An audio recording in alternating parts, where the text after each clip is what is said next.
On est donc toute l'équipe Handydream au collège Georges Brassens pour une matinée de sensibilisation au handicap des élèves de 6e. Voilà, donc on va voir toutes les 6e, pas toutes aujourd'hui, hein, on vient sur plusieurs jours. Et en fait, on va faire plusieurs ateliers pour leur faire prendre conscience de ce que sont les différents types de handicap. Voilà. Donc là j'arrive et je dois monter sur le trottoir, vous voyez comme c'est difficile. Donc il va falloir que j'essaye de passer. Voilà. Il va falloir que tu essaies de passer pour prendre ton pain au chocolat.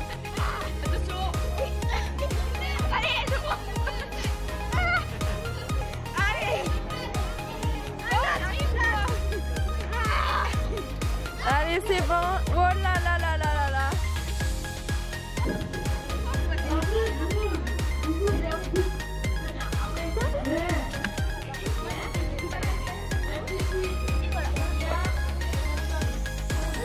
Je te montre un plan du métro.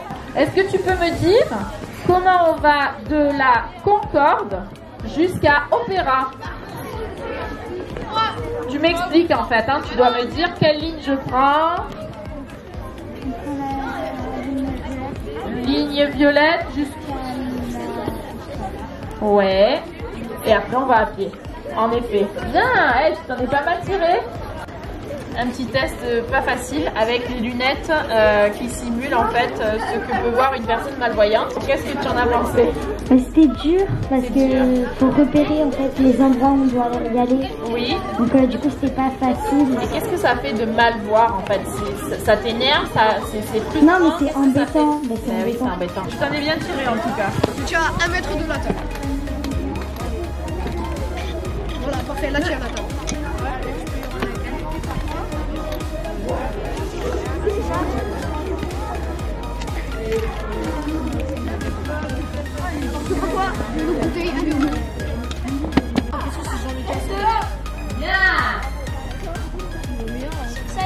Oh là là, on a une petite avance.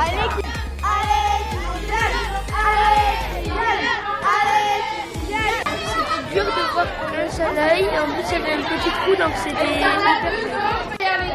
En haut.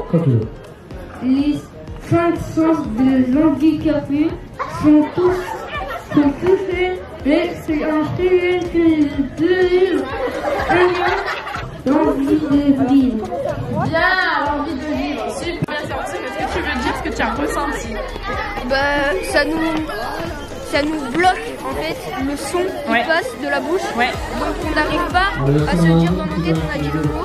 Ouais. Donc on doit le refaire. Et je dirais que c'est quoi? C'est frustrant parce qu'en fait tu penses à ce que tu veux dire mais ça sort pas comme tu veux dire. Voilà, c'est ça. C'est très frustrant. Mais tu sais qu'il y a des gens qui sont comme ça. Hein. Qui sont obligés de s'adapter. Hein. Donc il y a du mal à parler. En tout cas, bravo. Là nous avons une jeune fille qui a écrit une phrase, enfin il semblerait. Les 5 scènes des handicap. Mais le mien on arrive à le dire. Si vous voulez voir la catastrophe, vous avez le droit de descendre pour aller voir ça. Moi je dis con là. Allez.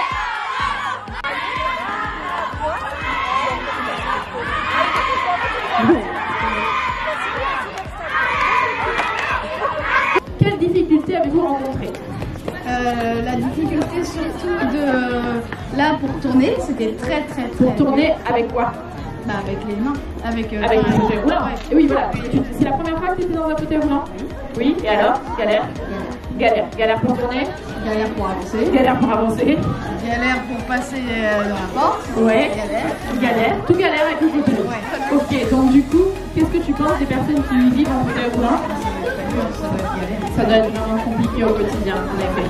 Et après, donc là, tu as testé le handicap physique puisque tu étais, donc handicap moteur, tu étais en fauteuil roulant. Ensuite, tu as testé quel type de handicap?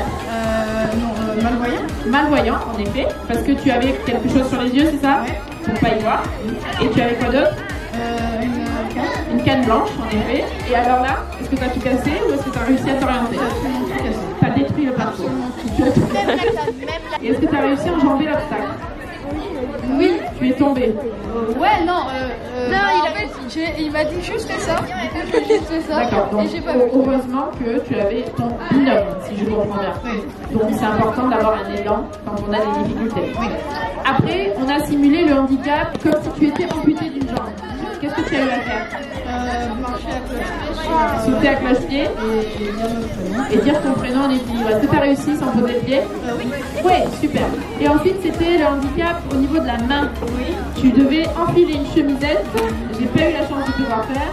Et tu devais la boulonner avec un seul bras. Qu'est-ce que ça a donné? Ah oui, c'est vrai. Tu mets que la chemise. Tu as réussi à mettre la chemise, mais pas à boutonner en fait, c'est ça? Ok. Tu te rends compte que du coup, là, il y a des gens qui vivent ce que tu as testé, ils vivent ça au quotidien. Bon, est-ce que tu trouves que c'est intéressant comme expérience? Oui. Ben oui, parce qu'au moins on se rend bien compte. Hein. Merci Malo pour ton témoignage. Allez, go, go, go!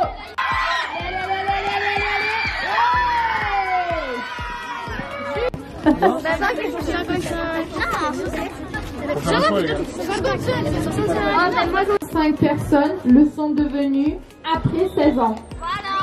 Vous vous rendez compte? Ben, des accidents. Moi par exemple, vous vous rappelez ou pas? Exactement, c'est ça. Et j'avais quel âge?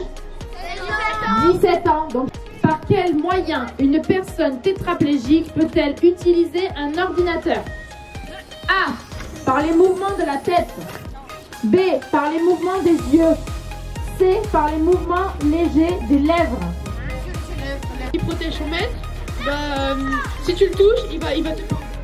Alors non, c'est pas que le chien va être méchant, c'est que ça va le distraire et que la personne, pendant que le chien est en train de faire des gâtés avec vous, et bien si ça se trouve, elle va se prendre un poteau. Exactement, elle va se prendre un panneau. Donc on ne distrait jamais un chien avec une personne malvoyante, ok? J'ai bien aimé, donc ça montre en fait que c'est la vie pour les handicapés, c'est dur. Et qu'il faut s'adapter et que c'est pas forcément facile. Je comprends les gens maintenant qui sont aveugles parce que c'est très dur de ne pas voir son entourage.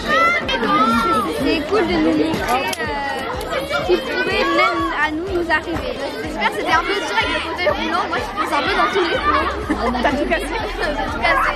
Et la marche?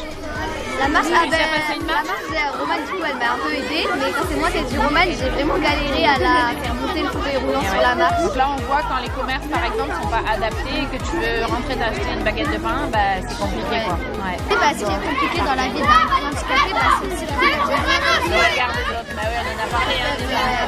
Tout à fait.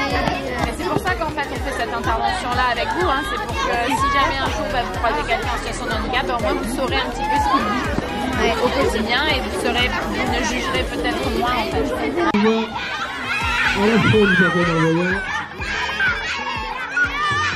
Allez, on les encourage, on Ça va?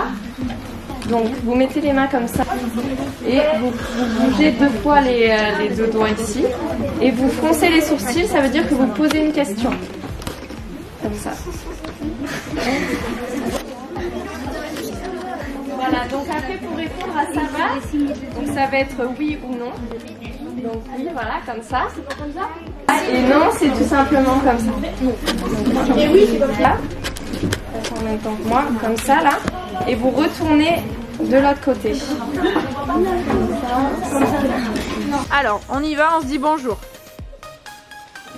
Ok, on demande si ça va.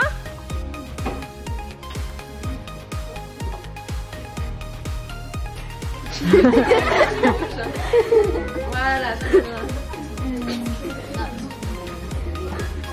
Et donc, quel est ton prénom?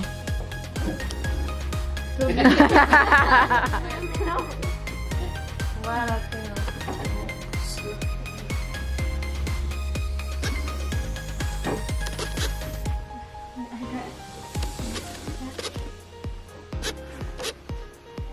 Ça c'est comme ça. Oui, il est un peu compliqué. Non, mais c'est mes parents qui ont choisi mon truc. Et oui, c'est vrai. Comment on dit bravo?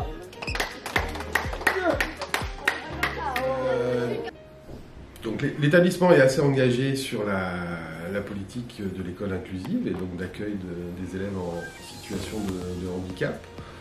Dans le cadre de cet axe fort de l'établissement a été demandé l'ouverture d'une classe Ulysse qui a été mise en place pour la rentrée 2023. Dans ce cadre-là, il nous semblait important de sensibiliser tous les élèves au handicap, à la différence et donc à la tolérance par rapport à ces handicaps. Et on avait un problème sur le futur 6e qui était des CM2 à l'époque et qui n'était pas là, ils ne pouvaient pas être sensibilisés, d'où l'idée de solliciter cette intervention de HandiDream, afin que chacun de nos élèves ait eu quelque part une sensibilisation sur cette dimension d'école inclusive et de tolérance par rapport au handicap, d'acceptation de la différence.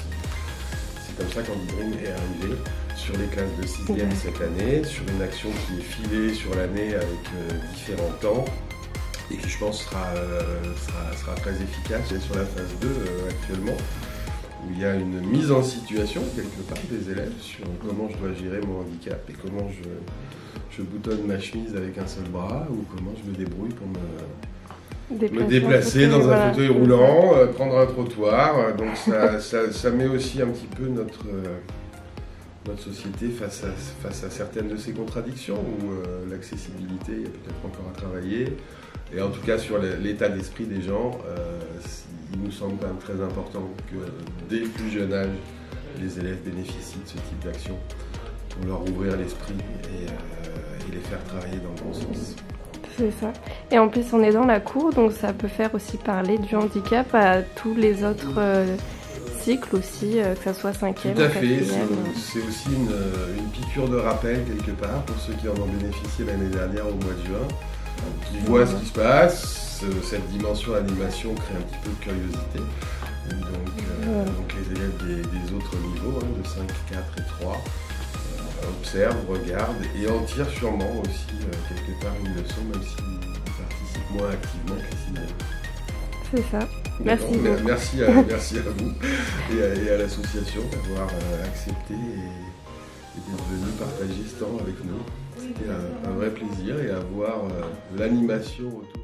Donc bonjour, je suis Monsieur Gomez, je suis professeur de PS au collège, je suis aussi le référent de l'école inclusive dans l'établissement, donc avec la gestion des différentes AESH et la prise en compte du handicap. Alors j'ai assisté ce matin à cette animation qui était vraiment très bien organisée, avec beaucoup de dynamisme. Animation qui a réussi à faire participer les élèves de façon vraiment admirable et active, donc quelque chose d'extrêmement profitable, je pense, pour la sensibilisation au handicap.